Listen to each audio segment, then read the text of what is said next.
Good afternoon, everyone.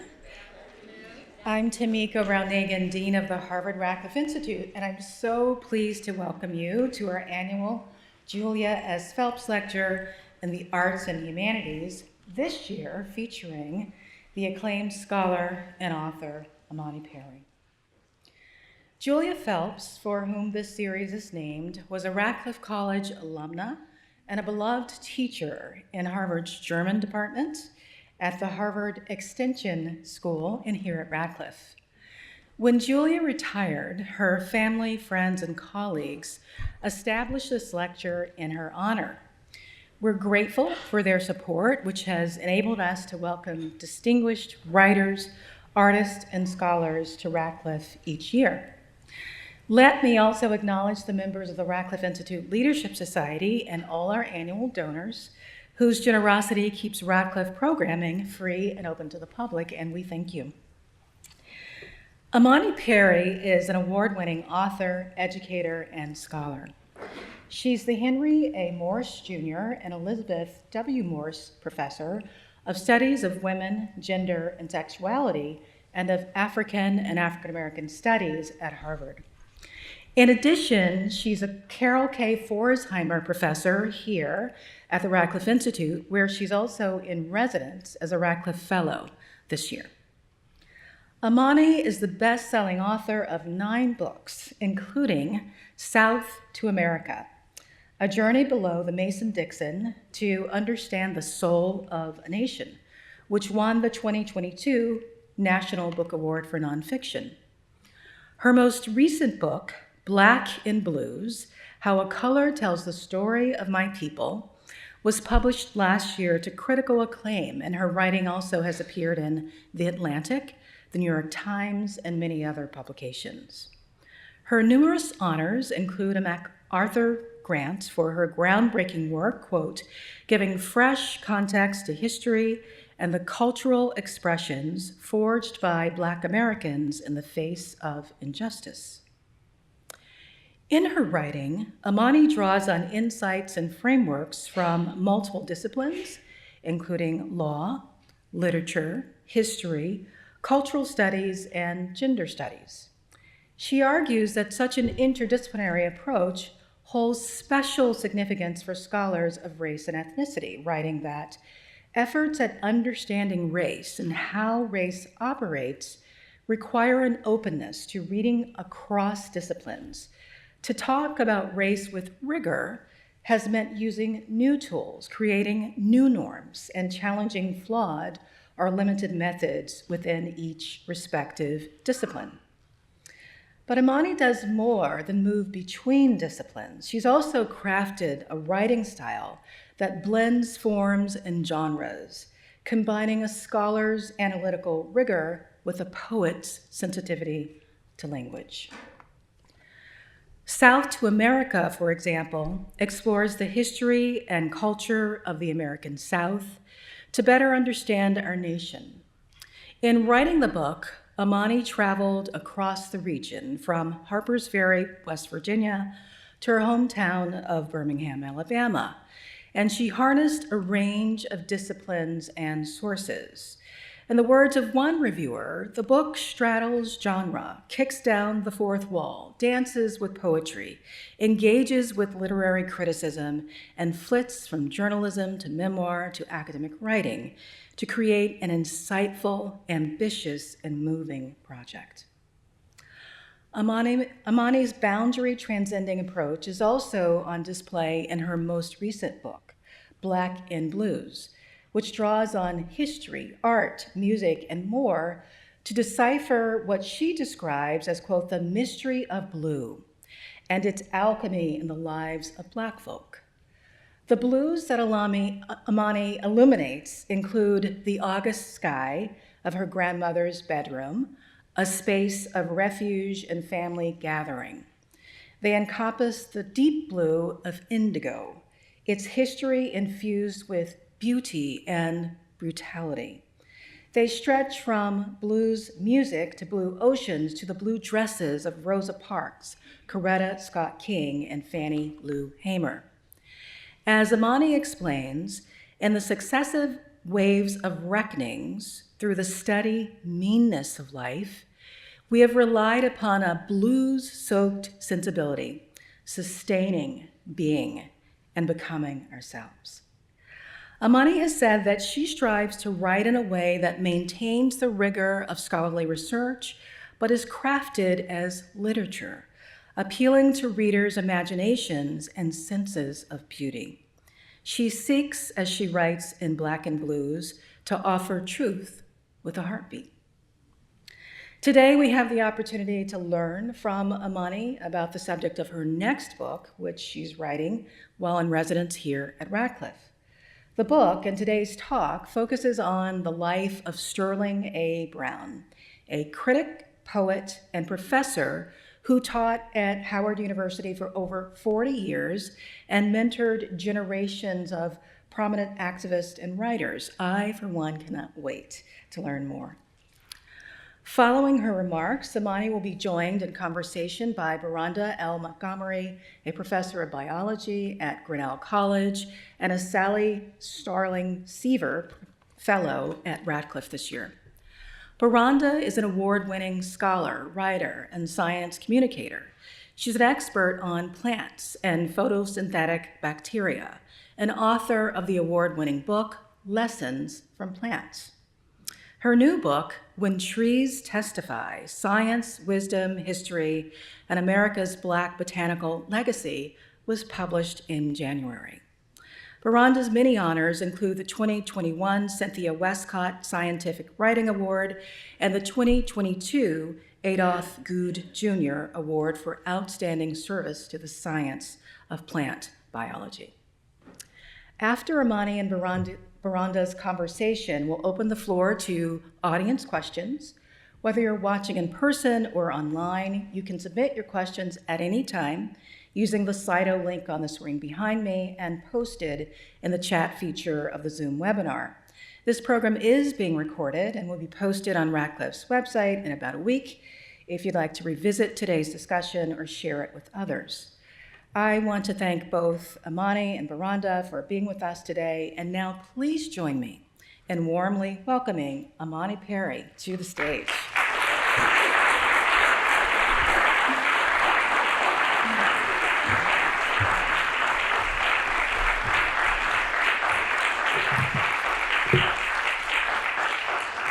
Oh my goodness, thank you so much for that beautiful introduction. I had already intended to begin with words of gratitude. The Radcliffe Fellowship has been a phenomenal experience. And in particular, today I want to thank Dean Tomiko Brown-Nagin, Director Claudia Rizzini, my fantastic interlocutor, Professor Beronda Montgomery, whose new book you should all buy. And I'm particularly, When Trees Testify, I'm particularly grateful because she is in the midst of the new circulating with the new book, and the entire staff at Radcliffe, as well as my other fellows. I also want to thank people who have opened the door to this work in progress for me, most especially Professor Joanne Gavin, who wrote a brilliant book on Starling Brown, titled Starling Brown and the Black Aesthetic Tradition, and who has passed a baton to me with incredible grace. Also Starling Brown's great-granddaughter, Giselle Saunier, who is my research assistant, as well as her mother, Laura, and the librarians of the Sawyer Library at Williams College, where his papers are held, and where I have been driving regularly. Cortland Cox, who was one of Starling Brown's students who I have interviewed. My mother, Dr. Teresa Perry, who has told me about the circulation of Starling Brown's poetry in the 70s. E. Ethelbone Miller, Robert Steptoe, Robert O'Meally, Michael Thelwell, as well as many scholars and poets who have tended to his legacy, in particular John Edgar Tidwell and Mark Sanders. Leadbelly, as the bluesman Huddy William Ledbetter was called, once sang, "Washington, D.C. is a bourgeois town. The only good man is Starling Brown." D.C. was Brown's hometown. He was the child of a pastor, Starling Nelson Brown, who was born into slavery and who became a professor at Howard University, who led the portion of the school where they would send out educators to train pastors in rural communities so they could have some formal education. And a mother, Adelaide Brown, who was a teacher in the DC schools and who, like his father, was also a Tennessee native and had been the valedictorian at Fisk University and a classmate of W.E.B. Du Bois's.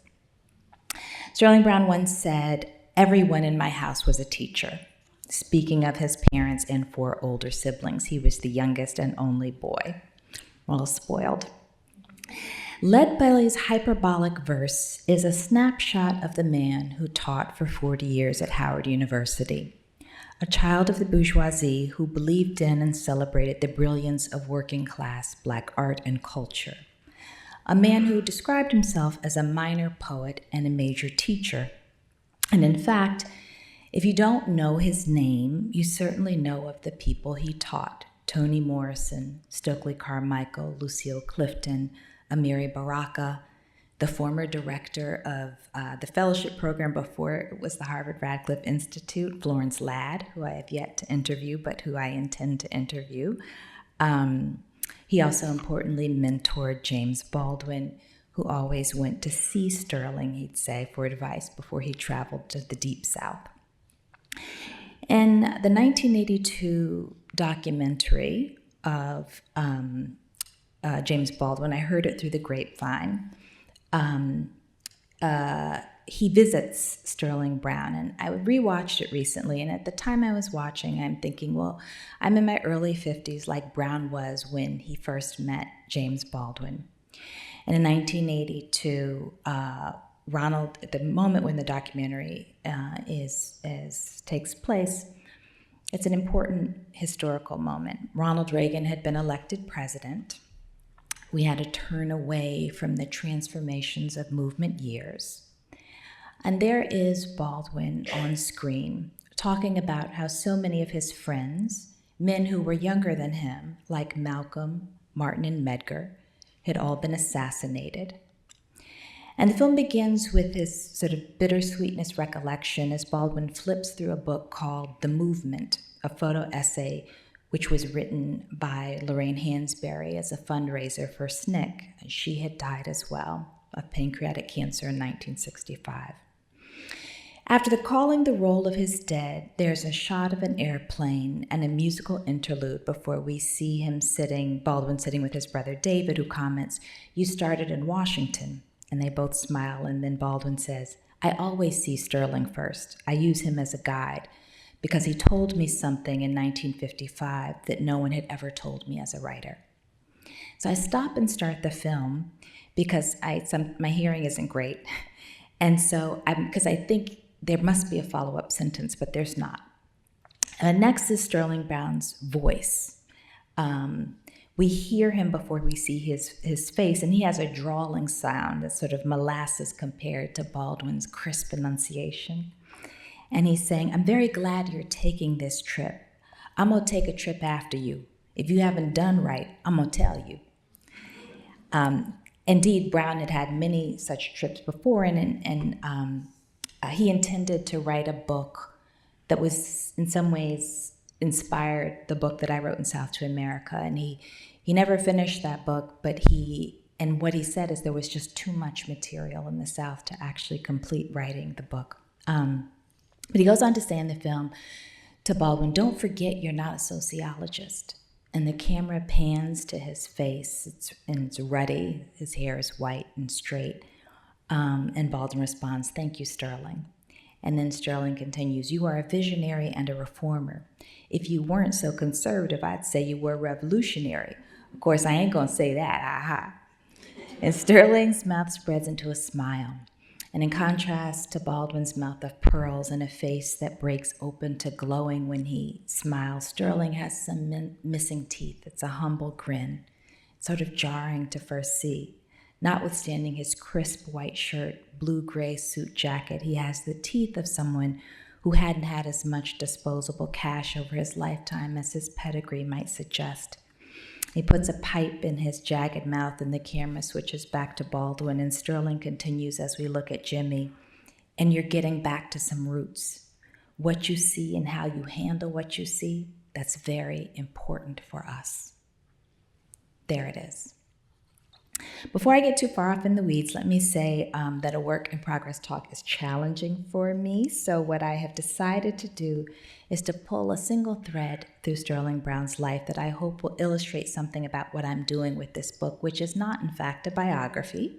I'll leave that task to someone else, and much more an effort to approach a life in community and communion with others as a window into the 20th century. And a Black and intellectual and creative life through it, a century that took us through world wars, social revolutions, desegregation, Black power, the rise of Black political power, and the Reagan era. As Brown dies in 1989. And when I call him a beacon, what I'm saying is that in this examination, I believe that we can learn something important about navigating the challenges of this era in history. I'm always compelled by the question of the uses and ethics of storytelling about the past. And so this is an exercise in trying to do something meaningful for the present in the service of the future by looking closely and looking back. His story is primarily a story to be told in DC and specifically at Howard. And most of the action of my book will be centered there in his famous basement on Kearney Street, which was an informal literary and musical salon for many years. But today I'm going to pull a Massachusetts thread, and more specifically a Harvard thread, where he did graduate school in the 1922-23 academic year and also in 31-32. Starling A. Brown arrived in Cambridge shortly after graduation from Williams College. Williams was an experience that was both challenging and extraordinary. At the time, he was one of a small handful of Black students. Before arriving at Williams, he had only conversed with one white peer, the dry cleaner's son. He'd attended Dunbar High School, which was considered in many ways not just an exceptional academic institution, but really one of the best in the nation, and consistently sent students to both Williams and Amherst College. In July, the summer after his freshman year at Williams, and this I think is pertinent to his story, that year was 1919. It was a year that was called the Red Summer across the nation for the mob violence that was directed towards Black soldiers returning from World War I. 4 days of mob violence took place in Washington, D.C. towards the end of July. And when police officers refused to intervene, Black people in D.C. fought back. At the end of the upheaval, 10 white D.C. residents had died and 5 Black. September, after he'd returned to school, Starling Brown's sister, Mary Edna Brown Coleman, who was one of the founders of the Delta Sigma Theta sorority, died in childbirth. At Williams, he was housed with other Black students to sustain the comfort of his white classmates. Most of the other students, Black students on campus, were graduates of Dunbar. He graduated, and he talked about how they would spend a great deal of time walking around, so there were no girls around, walking around and discussing politics. And then after he graduates, Phi Beta Kappa, he matriculated at Harvard for a master's degree in English. Historian Nell Painter, the great historian and my former colleague Nell Painter, wrote an article in 1971 called Jim Crow at Harvard. And it details something about the institution he walked into in 1922. In it, she wrote, in the early 1920s, President Lowell's insistence upon the color bar in freshman dormitories provoked some of the most serious criticism of his career. All Harvard's educational facilities were open to Black students. They were to be excluded, according to him, only from social relationships. Indeed, quote, social equality must be avoided. There is, in fact, a portrait now in Winthrop House of Edwin Bush Jourdain, Jr., who protested the denial of William J. Knox's freshman dormitory assignment in 1921, and he was joined in that protest by members of an organization called the Mao Club, which included Harvard Law School graduate Charles Hamilton Houston, who would be the groundbreaking dean of Howard Law School and a primary architect of the Brown v. Board of Education litigation strategy, also a graduate of Dunbar High School in Washington, D.C. So this is the context in which Brown comes into Harvard. In early 1923, which is the beginning of his second semester, the Board of Overseers formally approved a policy establishing that men of the white and colored races shall not be compelled to live and eat together, nor shall any man be excluded by reason of his color. This action raised the ire of everyone from W.E.B. Du Bois to James Weldon Johnson to Marcus Garvey and William Monroe Trotter, who wrote, "The Ku Klux Klan's spirit has captured Harvard." It was detailed in the black press. Kelly Miller, known as the Bard of the Potomac and a professor of sociology at Howard, wrote about the matter for the Pittsburgh Courier.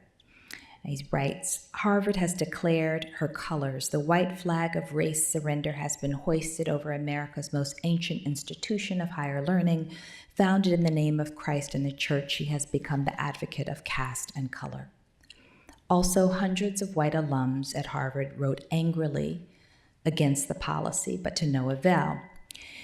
So when Nell was researching that 1971 piece on Jim Crow at Harvard, she noted that Ewart Guinier, Lonnie Guinier's father, and Richard Allen Williams both told Nell that it wasn't until the class of 1957 that Black students were allowed to live in the freshman dormitories.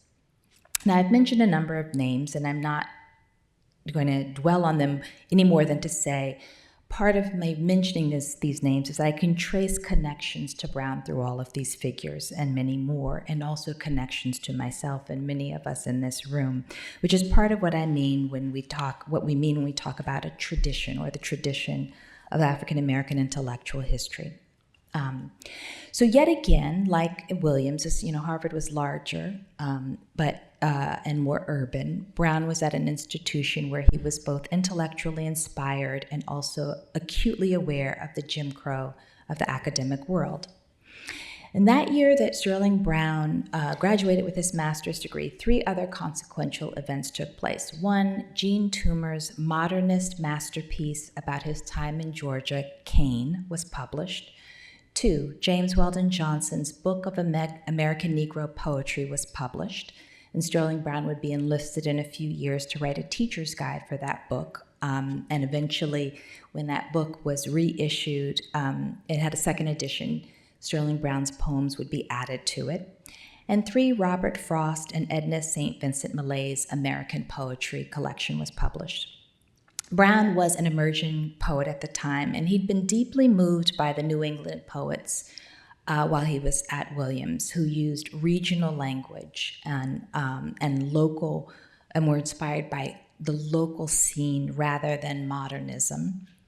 And he was interested in doing something akin to what Robert Frost and other New England poets had done with Black life.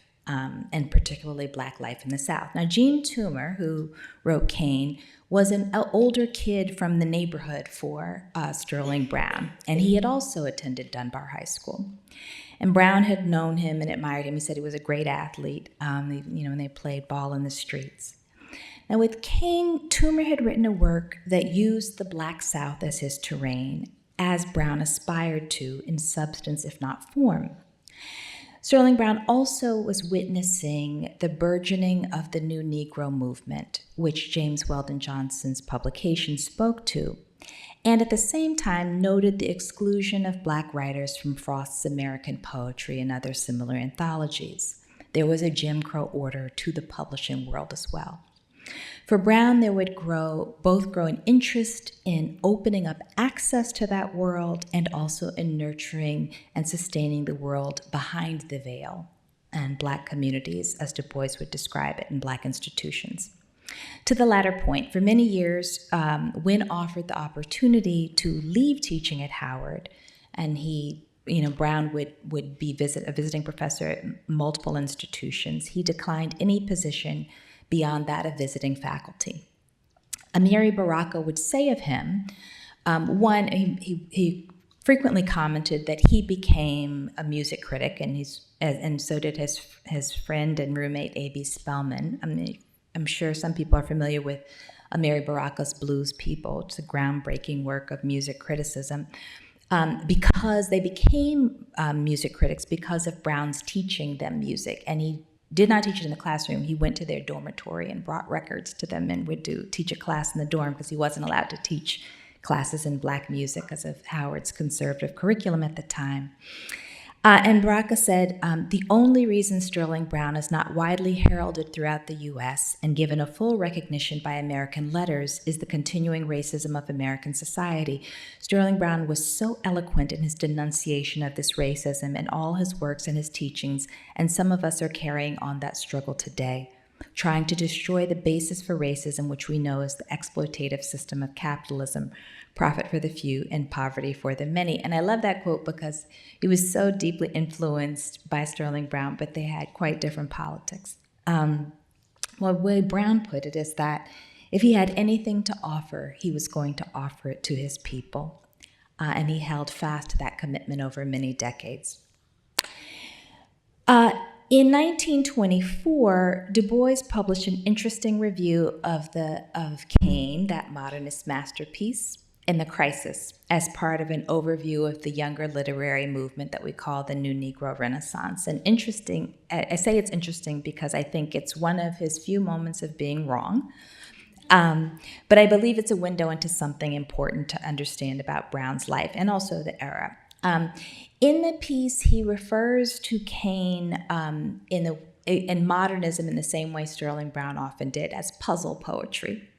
And he comments that Toomer didn't know Georgia, although he knew human beings. And that was, and Du Bois also spent he taught in the summers in Georgia as a college student and then also taught at the Atlanta University Center, so he had a familiarity with Georgia. But he does note in the piece, in a positive way, that Toomer challenged gender convention, saying that he hurl his pen across the very face of our sex conventionality.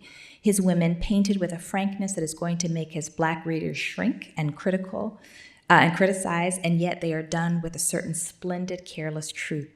He is an artist with words, but a conscious artist who offends often by his apparently undue striving for effect. Okay, the final of the three writers reviewed in the piece, the first was Langston Hughes. Then there's Jean Toomer, and Du Bois takes on those two. The third, he steps out of the way and has Elaine Locke write a review of Jessie Fawcett's novel There Is Confusion, and it praises Fawcett. And what I find interesting is that Brown, even though Locke would be his elder colleague and a mentor of sorts as well, Brown is critical of this novel by Fawcett. It's especially important because Jessie Fawcett had been his French teacher in high school. And yet he really says it's really just a bourgeois novel of manners. It's not that substantive, whereas Locke thinks it's a wonderful novel. And I mention that because there's this consistent theme in Sterling Brown's life to avoid the fetishizing of bourgeois Black life and respectability, as well as the fantastical and stereotypical images of working class Black life. Now, after Brown finished at Harvard, he didn't go to what was New York. He didn't go to Harlem, but rather was encouraged by Carter G. Woodson and his father to teach at Virginia Seminary in Lynchburg, Virginia, where he was mentored by the new Negro poet Ann Spencer, and then he also went to teach at Lincoln Institute and Fisk University before going back to Howard, the campus where he was raised after his father's death in 1929. But that time teaching in the South would be critical to Brown's career as a poet, and he found community with musicians and local storytellers. He often broke the class boundaries, the town-gown relations, and used Black art as a foundation for his own artistic development, the Black art of the South, blues music and storytelling, or as people used to say, telling lies. When he used the language of the people, he was making an argument. Now, James Weldon Johnson, author of Lift Every Voice and Sing, among other things, and first Secretary General of the NAACP, first Black person admitted to the bar in Florida, on and on and on, and editor of the Book of American Negro Poetry. He believed that there wasn't much function of writing poetry in Black English, use dialect poetry, as he said, beyond what he did in several of his early works, until he was convinced otherwise by Sterling Brown. And when he put together the second edition of American Negro Poetry, one of the pieces he would include was Sterling Brown's Strong Men. And that brings me to Brown's second stint at Harvard, when he returned to work on the PhD that never happened. He lived at 85 Prentice Street in that frame house, if anybody is familiar with it. And by then, he really was one of the young stars of the new Negro Renaissance, but he always bristled when it was referred to as the Harlem Renaissance. And because he said nobody who was actually writing in Harlem was from Harlem. Even Langston Hughes was living in Pennsylvania or DC, or a member of ship crews for most of that period, just stopping in on Harlem on weekends and for vacations. And I should say, one of the things I'm tracking in the book is his friendship with Langston Hughes, and also kind of competitiveness that existed between them. But really, his critique, he referred to Harlem as a publisher's gimmick, because he said that it was really, and I won't go into too much detail because I'm already trying to restrain myself from going off into all these tangents and stick to the talk. But he really was critical, in particular, of the way in which Black writers in the Renaissance period, who were based in Harlem, were used as an entry point for wealthy white people to go slumming in Harlem, and also the way in which some of the donors, the sponsors of those writers, controlled the content of their writing.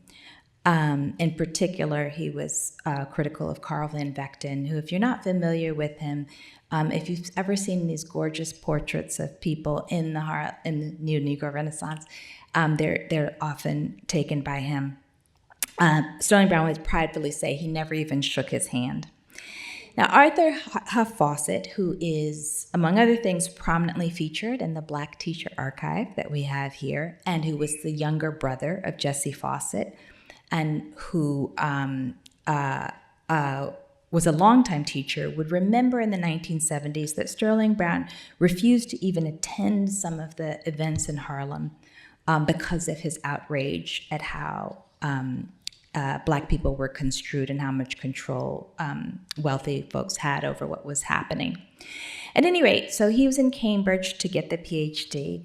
And in that period, he was corresponding with James Weldon Johnson. And we can witness in that correspondence a kind of ambivalence about what he's doing in the doctoral program. He's trying to write his poetry, but he's also really behind on French. And his book comes out after his first book of poetry, after his year of study at Harvard. And one of the things he complains about is that, the school is taking too much time from his art. Now, one of his book, 1931 book, Southern Road, would include a poem that became quite famous of his called Strong Men. And it's a riff on Carl Sandburg's Strong Men that was published in that aforementioned volume by Robert Frost and Edna St. Vincent Millay, American Poetry. And Sandburg's poem reads, in part, "The strong men keep coming on. They go down shot, hanged, sick, broken. They live on fighting, singing, lucky as plungers. The strong mothers pulling them on. The strong mothers pulling them from a dark sea, a great prairie, a long mountain. Call hallelujah, call amen, call deep thanks. The strong men keep coming on." Sterling Brown would say, when Sandburg said yes to the American people, I wanted to say yes to my people. So he publishes Strong Men, and he says the strong men keep he says, the strong men keep coming on. They dragged you from homeland. They chained you in coffles. They huddled you spoon fashion in filthy hatches. They sold you to give a few gentlemen ease. They broke you in like oxen. They scourged you. They branded you. They made your women breeders. They swelled your numbers with bastards. They taught you the religion they disgraced. You sang, keep a inching along like a po-inch worm. You sang, by and by I'm gonna lay this down this heavy load. You sang, walk together, children, don't you get weary. The strong men keep a coming on. The strong men get stronger. They point with pride to the roads you built for them. They ride in comfort over the rails you laid for them. They put hammers in your hand and said, drive so much before sundown. They weigh the cotton. They store the corn. We only good enough to work the rows. And on. It's a gorgeous poem. And then he would, in another poem, Old Limb, actually that's so funny, I actually skipped. Okay, so the last part I read was from Old Limb. My apologies. But there are two of his poems, so Strong Men and Old Limb, that both riff on Carl Sandburg. And what he does in the Old Limb poem is he uses the language, they come by tens, but the strong men is inverted. So in Carl Sandburg, the strong men are the working class men who continue to labor despite being exploited. In Sterling Brown's poem, the coming by tens, those strong men are the one who terrorize Black people. And then those poems actually, they represent what Sterling Brown would call a kind of Negro stoicism, a kind of a stance of a kind of dignity and grace. It is an endurance of the depth of injustice. Now, many of the people he met in Virginia and Nebraska and Nashville, people from the underside of black belts, the kind of people that college folks would often take great pains to separate themselves from, made their way into his poems. When Henry Louis Gates Jr. Reviewed his poems and his poetry in a collection that was published in 1981, he wrote, "Indeed, it was just this remarkably secure Black aristocratic heritage that motivated Sterling Brown to turn to the folk." Only a year after he had performed his post-mortem on dialect poetry, James Weldon Johnson reluctantly admitted that he had been wrong about dialect. Not only were most of Mr. Brown's poems composed in dialect, but they had as their subjects distinctively Black archetypal mythic characters, as well as the Black common man whose roots were rural and Southern. Mr. Brown called his poems portraitures, close and vivid studies of a carefully delineated subject that suggested a strong sense of place. At the same time as he's trying to do that work as a poet, he's also trying to be of service to Black people as a scholar. And the not yet named, but absolutely in process field of African American studies is one of the areas he's working in. So he wrote a bronze book, two of them, for Elaine Locke, and I'll talk a little bit about that in a moment. But the basis of it is a paper that he wrote at Harvard for F.O. Matheson. We have a named lecture for Matheson in American Studies here now. Matheson gave it an A+. I've seen it. And this is significant, and Matheson and he are really peers. They're the same age. And Matheson is, as he's developing American studies, Sterling Brown is part of developing what will be known as African American studies. And as a meaningful aside, I'll say that Matheson was really a victim of the Cold War. He died by suicide in 1950 after having his name published in a Life magazine article that named him as a communist. Langston Hughes is named in that same issue.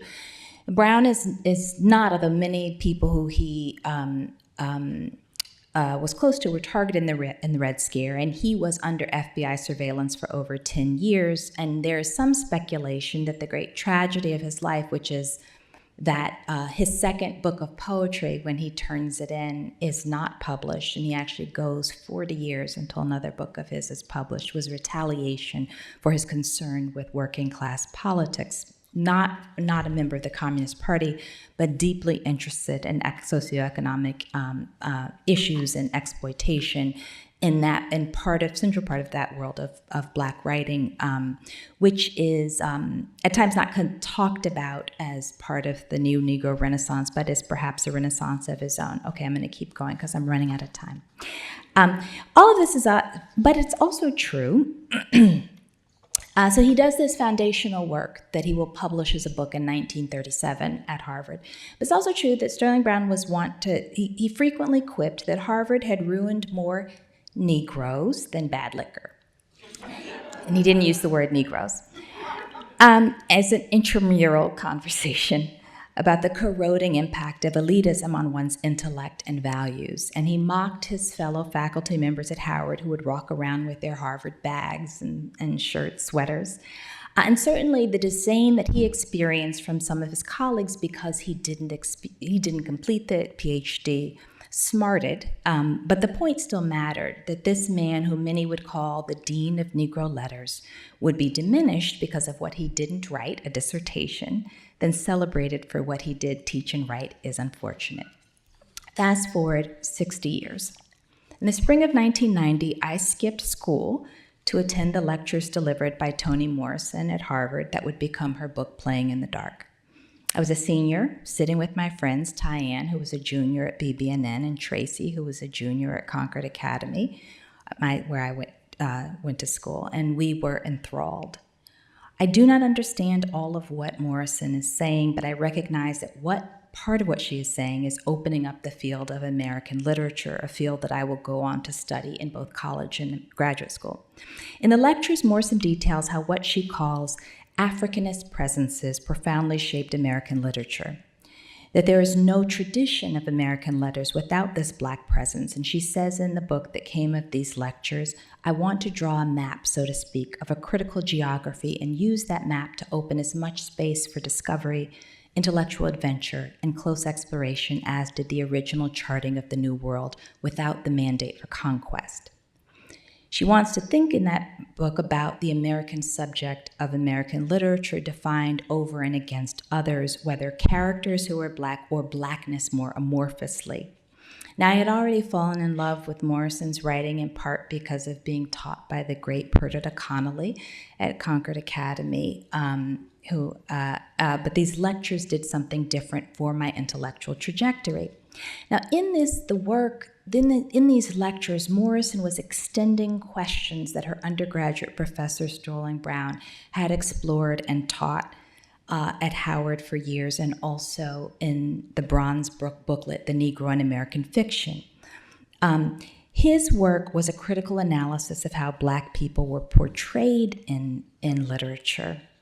His contention, I'm quoting Deborah Barnes, was that the Negro's historical oppression is closely linked to the discursive distortion by whites, that is, the malign way Blacks are inscribed in American narratives. Seemingly, legions of blind men, either intentionally or ignorantly, have misconstrued the Negro's character and history to justify his exploiters as well as his exploitation.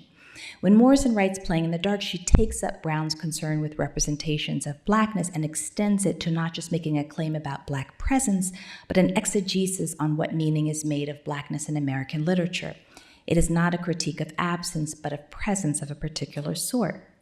The fall after I witnessed Morrison's Playing in the Dark, I enrolled in Robert Steptoe's Introduction to African American Literature course, which is where I first read Sterling Brown, and so fell in love with his poetry that I wanted to name my first child after him. But that was vetoed by my child's father.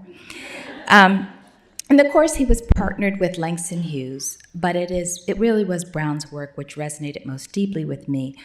Robert Steptoe had been my first Black teacher since preschool.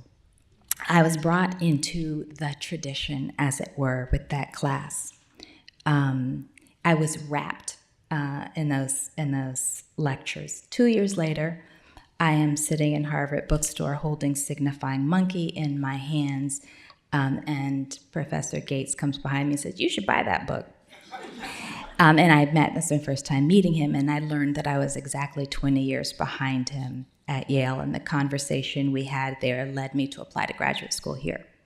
And so what I'm saying is that there's a shadow text to these encounters that is what it means to exist in a tradition that is about lectures and scholarship, yes, but also about teaching, and I'm trying to pull that thread. In 1949, Toni Morrison had enrolled in Howard University, and she studied with Starling Brown, as I said. She also became one of the Howard Players, which is the long-standing illustrious theater group at Howard, which had been nurtured by Starling Brown. Now, by the time Morrison came, there was another extraordinary dramaturg who was leading it, Ann Cook, directing the Howard Players, but Brown had been the director, and he was still acting in the plays in those years. And Morrison reflected that it was in the Howard Players that she actually encountered African American literature first, because Howard was so academically conservative, there was no such course of that title, though Brown would teach informally, as I said, in his basement and sometimes at the dormitories. And it's as a member of the Players that Morrison first travels south. She also takes a 3-person seminar with Starling Brown her senior year. And although he was the kind of elite person that Morrison would talk about was so often difficult to endure at Howard, there's such classism and colorism at the institution, She loved taking classes with Starling Brown. Like her mother, Brown was a wonderful raconteur, and like Brown, Morrison herself was a lover of Black language and life. She'd returned to Howard as a faculty member before going into publishing and becoming a novelist, and then they shared some of the same students, including Stokely Carmichael, who would often say that Starling Brown is the person who taught him how to love his people. And that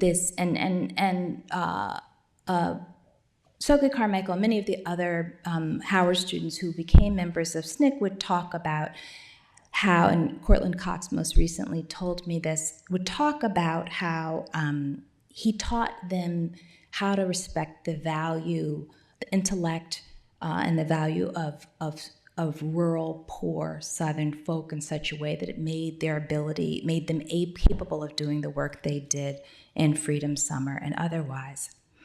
When Morrison wrote novels, it too was an instruction in loving Black people in all of their complexity.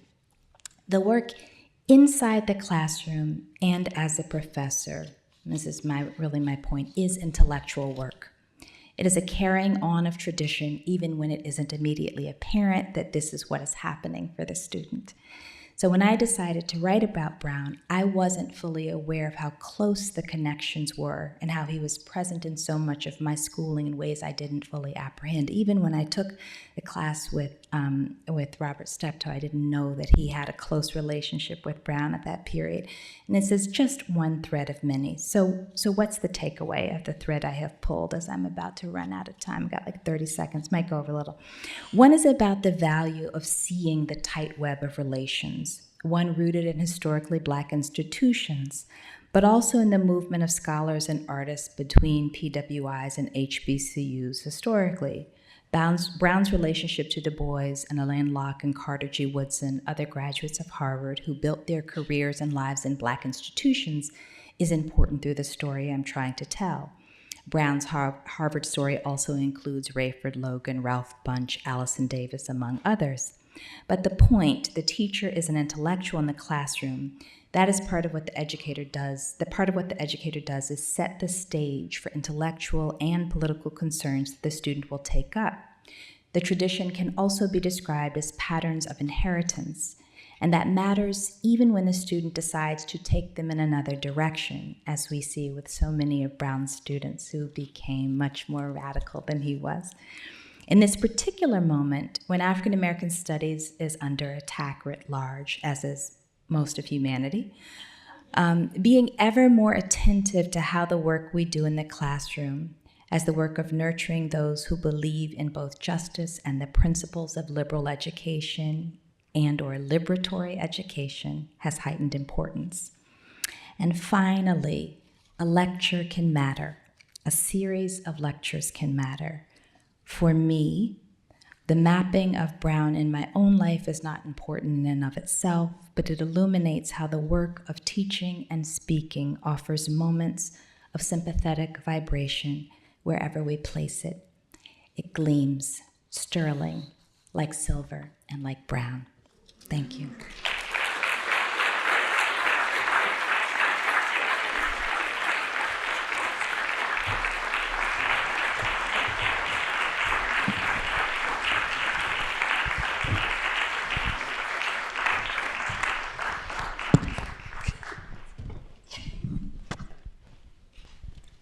Wow. You know, I wouldn't be anywhere else today than right here on this stage in conversation with you.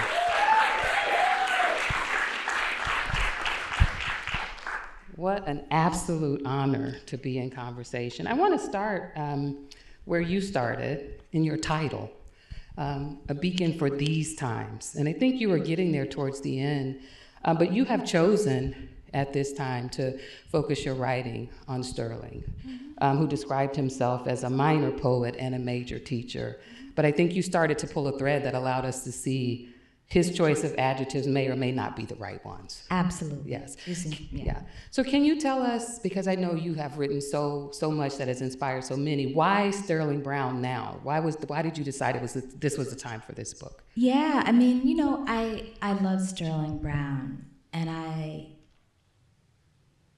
it bothers me that so few people know about him, given what he did as an educator, which is often the case for extraordinary educators but really, I would like to learn something of what he was able to do.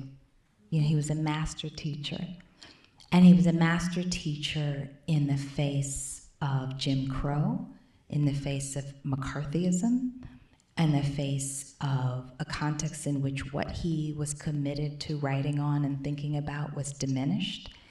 And so I think he was the kind of teacher who opened the door for students to create revolutions.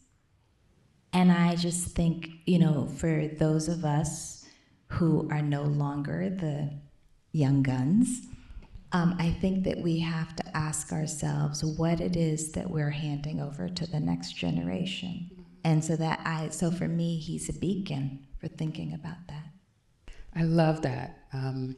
I love it so much, thinking about towards the end, and I won't quote you right, but you said that really part of the power of what we do is in the classroom, even when we see ourselves as writers. And so I really appreciate that you're focusing on that. I was thinking back earlier when I was coming here that I think my first exposure to Starling Brown was when I was looking for writers and poets who wrote about Black life that had used plants or trees. And he has now I won't remember the right adjective, he has a poem called Bittered Fruit of a Strange Tree. Maybe I'm adding strange. I could be, because it was about the life in America, and so I might be interjecting. So you talked about when you first came into kind of accountants of his poetry. So I didn't even know about his mentoring as much as I knew him as a poet. Yeah. Yes. And I find that I find many more Black people know him as a poet than people who are non-Black. Yes. Right? And I think that comes through. So part of what happens, so he goes 40 years without a book. The young people in the Black arts movement take up his work. Mm-hmm. So the book, as I'm writing it, actually begins with a scene of a poetry night that's held on Howard's campus in 1967 that's dedicated to Starling Brown. The student protests at Howard, one of the proposals of the protesters was to rename it Starling Brown University. But part of what those young poets are looking for is someone who can offer them their ancestry. And so they turn to his poetry. And there's such an incredible dedication to him through the late 60s and early 70s. He starts to get all these honorary degrees. His poetry is republished. It circulates in broadsides through Dudley Randall's broadside press. It circulates. And there is this it's this outpouring of wanting to give him his flowers, and that's part of how people of our generation get him, right? Because folks in the 70s there's a revival, and so many people are revived in that. That's also Zora Neale Hurston, who was a friend of his. Yes. Yeah. So as you were talking about him, because he was a mentor to Toni Morrison, I thought about, there's a recent work, and many people have recognized, her role as an editor. Mm-hmm. But so many writers particularly Black writers, have also been about building community. And I love that you described that what you're hoping to do is not a biography. No. But to really look at his life in community and communion with others. Mm-hmm. And I know when we describe our work, it's very intentional. How are you, and why is that so important to you that it be recognized as that? Yeah, I think, biography is a very particular form, Yes. which when I have done what was sort of called a biography, but I called it a third-person memoir of Lorraine Hansberry. I'm interested in what as opposed to sort of cradle to grave, what do we learn from someone's life? Mm-hmm. And I think that as someone who was he loved to be with people. He would have folks come over, hang out in his basement, was covered wall to wall with records, and had all these books, and they'd just spend hours talking. He didn't like calling it a salon. He said it was too informal. His wife would make ham sandwiches, and they would sit, cuss, and discuss, as people used to say. And so to get at who he was, I think it's important to think about community and what he was trying to do, and even to get at the challenges for him to publish as much as he wanted to is about community. Because let me tell you, these elders were constantly putting him to work. Like, Du Bois wrote him a letter, and he was like, "You're the only person I trust in this generation to give me feedback on Black Reconstruction." So he gives him some feedback, and he was like, I don't mean punctuation marks. I want to know what you think. Yes, right? Yes. And he's always being enlisted in that way. Mm-hmm. And then he's the editor of Negro Affairs in the Federal Writers Project. So he's a person, he's hiring Richard Wright, he's hiring Chester Himes, and so he's always in service. It's important to understand that as intellectual work. But so for me to tell the truth, which I think is not to describe him as someone who didn't get the PhD or someone who didn't write all the books, I have to put him in community and conversation and get a sense of the milieu. Or just even really quickly, Morrison is actually his salon is not the one she hung out at. She hung out at May Miller's. May Miller was Kelly Miller's daughter, and she taught at Frederick Douglass High School in D.C., and that was more of a formal literary salon. That's the one, so even though Brown was her teacher, May Miller's house is the one she hung out at and where she first read part of what would become The Bluest Eye.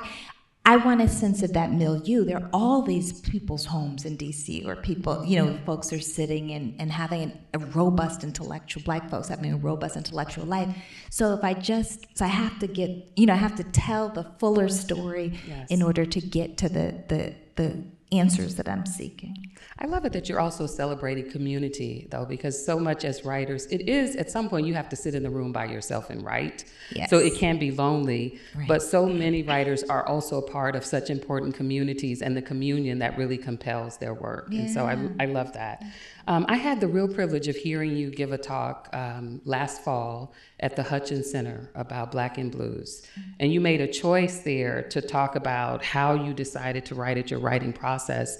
And one of the things that you said is that with each project, you like to do something different because you have the freedom to do so. Mm-hmm. And I just wondered, what freedoms are you taking with this project? Oh, yeah. So I love that question. You know why? Because I was a little bit... I was grumbling a few days ago because I was like, this project is going to bring me back to footnote land. And I remember you talking about that, and you didn't want to be there. Yeah. And this is right. So I started my career in legal academia where you have to write 8 million footnotes. And then when I switched to the humanities, people started telling me, okay, Imani, let's not so many footnotes. And so then I finally got to sort of writing for a broader audience, and I can write without footnote. But because I'm being so attentive to the intellectual communities, part of that work is to have a realm where I'm having a conversation with these people who have tended to Brown's legacy over the years. So like, and that, it's a liberty, but it's also, I feel like it's an opportunity to, you know, I don't know the language I want to use. In some ways, it's a genuflection towards those who have, despite the fact that he has moved out of the sort of panoply of people who are widely remembered, they have sustained the story of Brown, and those are in many instances people who've been helpful to me. So, for example, in Professor Steptoe, who I talked a little bit about, in the 70s, had a festschrift for Sterling Brown and published a 2-volume issue of the, what is that? It's that review that comes out of UMass Amherst. Anyway, but you know, so the citation is both in the text, but also in the subtext, and also is, you know, talking about what the tradition is. So it feels like an opportunity to say something about why we cite, but also how those of us who do Black studies now came to be. I love that. You know, I love it because you have done so much with your writing. I mean, when I think back to what you've done, you've explored, you've guided, you've taught. I don't know if we talked about it, but when you wrote Breathe a Letter to My Sons, one of our sons are close to the same age. Yeah. My son and I read it together because I said to him, it's no need for me to write you the letter that I would have written. Let's just read Imani's and talk about it, right? Which we did. I eventually wrote him a letter, but I think you've done so much, so I'm always eager to know what you're gonna do next. So I'm excited that you were willing to share that. If I can, and you can decline the question because I decline questions as a writer. But you pulled a beautiful thread here today in Massachusetts. What other threads are in the fabric of this book as you're conceiving it? There's so much. There's a great one in Nashville at Fisk. Oh. Yeah, the Fisk part is really, because that's part of how he gets connected to both James Weldon Johnson and Du Bois, and also part of why I think he has such a strong identity as a Southerner, even though he's from D.C., although he said to Baldwin, he was like, you do understand D.C. is the South. And I quote that in South to America. Yes. It's like this, I was like, it's like one of those, you know, what do they call Easter eggs? Like, here's what's coming next, you don't know.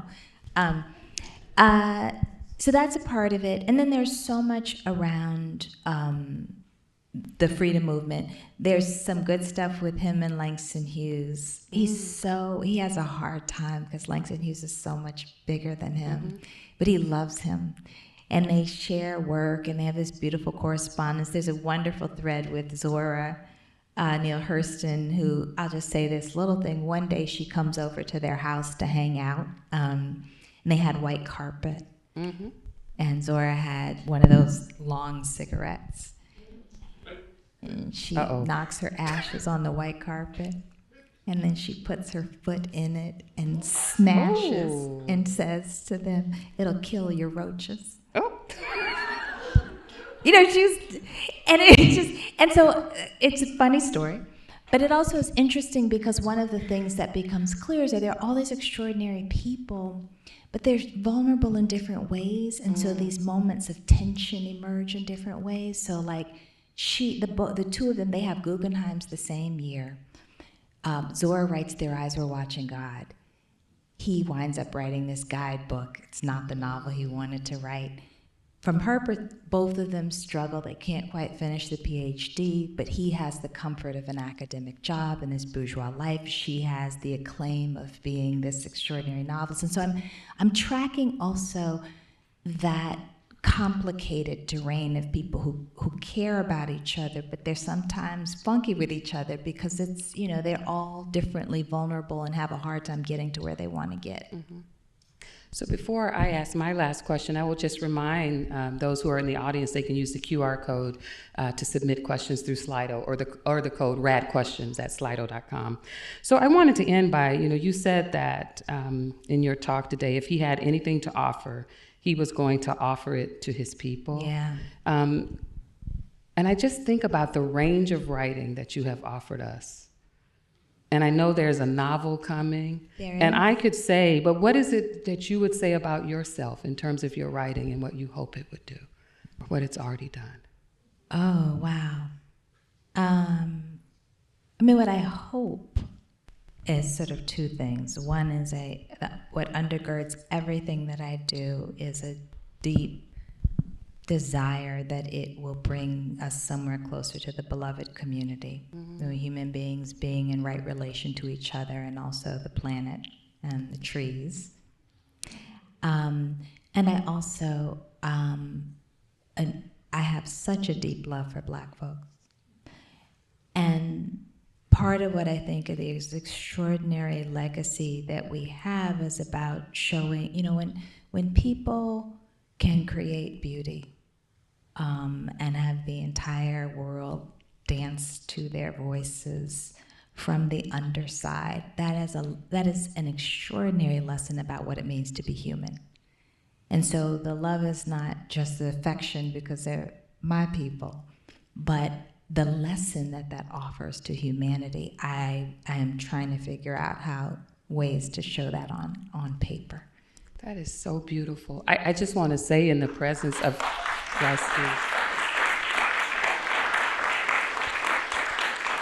that's beautiful and inspiring. And in the presence of your mother, I want to say you've done all of that and so much more. Don't stop writing. That's one thing I'm not going to stop doing. Yeah, you breathe and you're writing, yes. Right? Yeah. And we love you back. Thank you. We love you back. So we are going to turn to the questions, and I will just say in advance, there are many of us in this room and many online. We cannot get to all of the questions, but some of them will sound synthesized. I'll pull them together. Someone said, can you share with us one of your favorite Sterling Brown poems or collections as a place for people who are trying to enter into looking at his work?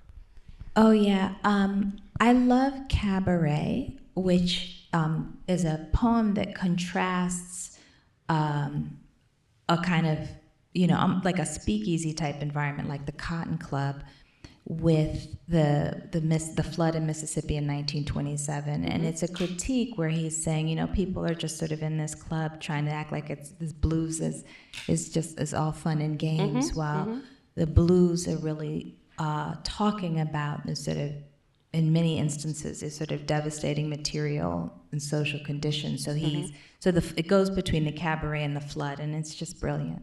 It's awesome. Thank you. So there are some questions about, the comments that you made about how Sterling Brown had to teach in the dorms and other places to subvert the conservative curriculum at Howard. They wanted to know, did he talk more broadly about his feelings at Howard? He stayed there for decades, so he founded a place that he could function, but yeah. He didn't talk about it as much as he acted. So a lot of what I get about his role at Howard is a second person account. So lots of people talked about how he really advocated in some serious ways for students, especially student protesters. When people would ask him what made him different from his peers, and he said the difference was I listened. But he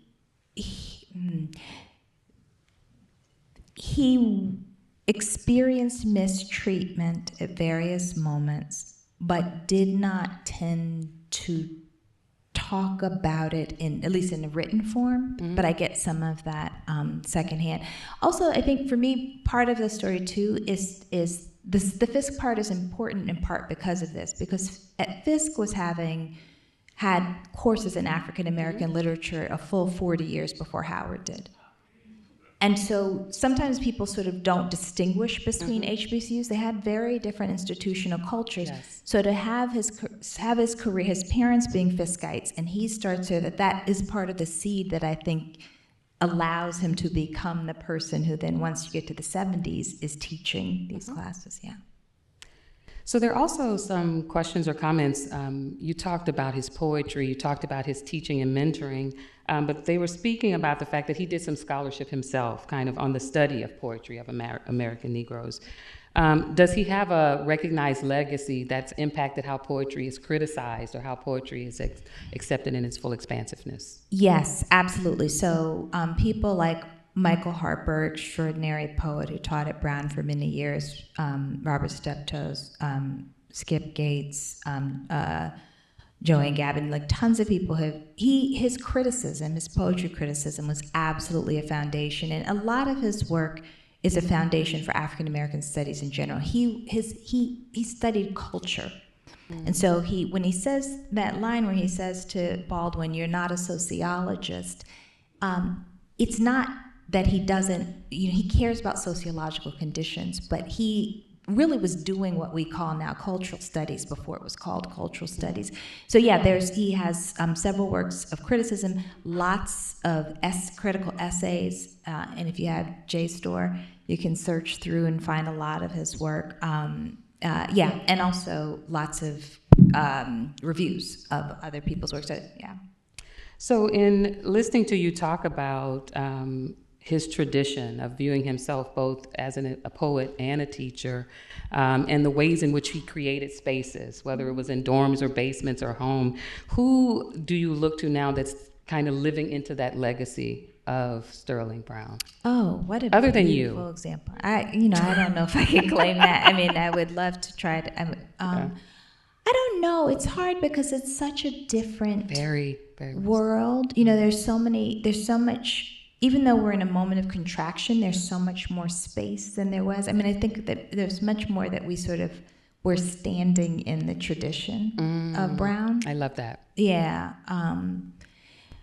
Yeah, and it's also, that it used to be that it was okay.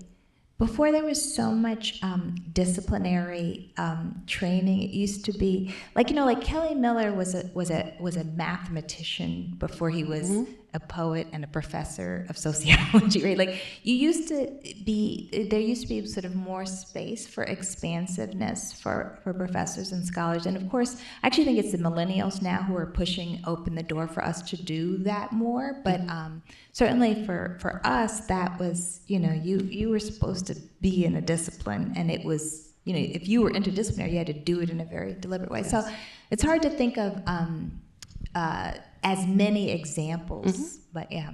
Well, I think it's also, just listening to you talk about that, we are in such a different time that with social media and other places, sometimes you're holding space for people in ways you don't know, whereas then he would see them in the basement, right? Yeah. But sometimes you're holding space. There's so many different ways in which to hold space. Do you have insights into Brown's or perhaps his family's current legacy at Howard, or how it's recognized at Howard? Yeah, it is. He's recognized at a bunch of places, yes, but at Howard, Ta-Nehisi Coates holds the Sterling Brown Chair. Toni Morrison fundraised for that chair to be established in the 80s. There are faculty members there. Joshua Myers is one of them who's sustaining Sterling Brown's legacy in an overt way and has written about Sterling Brown. Ethelbert Miller, who I think is retired, but Ethelbert Miller has sustained his legacy in many ways, and was part of getting him, who was at Howard, but who was part of getting there's a historic marker outside his house, it's called the Poet's House. And he was the first poet laureate of Washington, D.C. because of his efforts. So interestingly, Williams also has a lot that's named after Sterling Brown because of being an alum. Yeah, so and that's where his papers are, as I said, yeah. So you mentioned, I believe, that you are working with his granddaughter? Great-granddaughter, yeah. How did that Giselle. come to be, and what is that like for her? She's a student at Princeton, and so as I was doing this work, Eddie Glaude said, you'll never believe who's in my class. I love that. And so we met, and I met with her mother, and just wanted to get a sense of sort of, what investments the family had and how his legacy was sustained. She's an extraordinary writer and a young intellectual, and so I asked, "You want to be my research assistant?" And she said yes. So, wow, what a treat! What a treat! As we're drawing to close, I think we'll have time for another question or so. What is it that you hope? And there are many things, but what is your greatest hope that people will take away from this fabric once it's woven about Sterling Brown?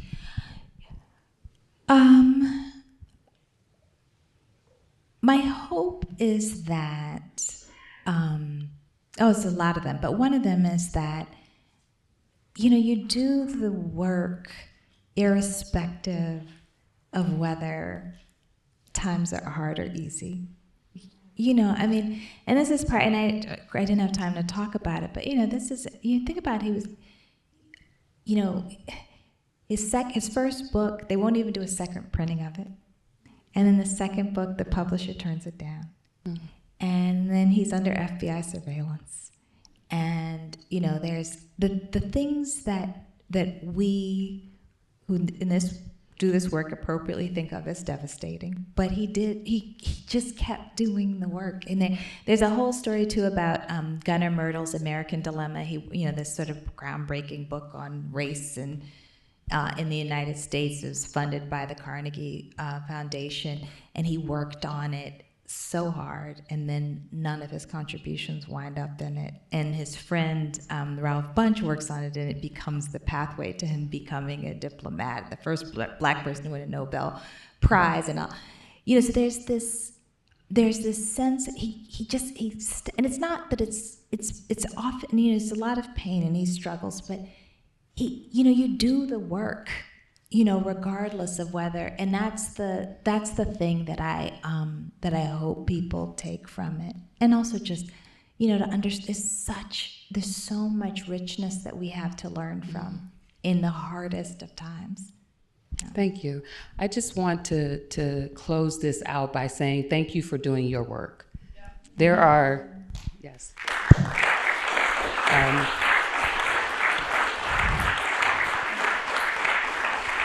Clearly, you know, there are people in the room and online who agree, but I also just wanted to say personally that there are writers who feel freer to do their work. I feel freer to do my work in all the forms because you're doing yours. And I appreciate you. Thank you for being here today. I'm going to turn it back over to Dean Tomiko Brown-Nagin. Thank you again for being here. I appreciate you. Thank you.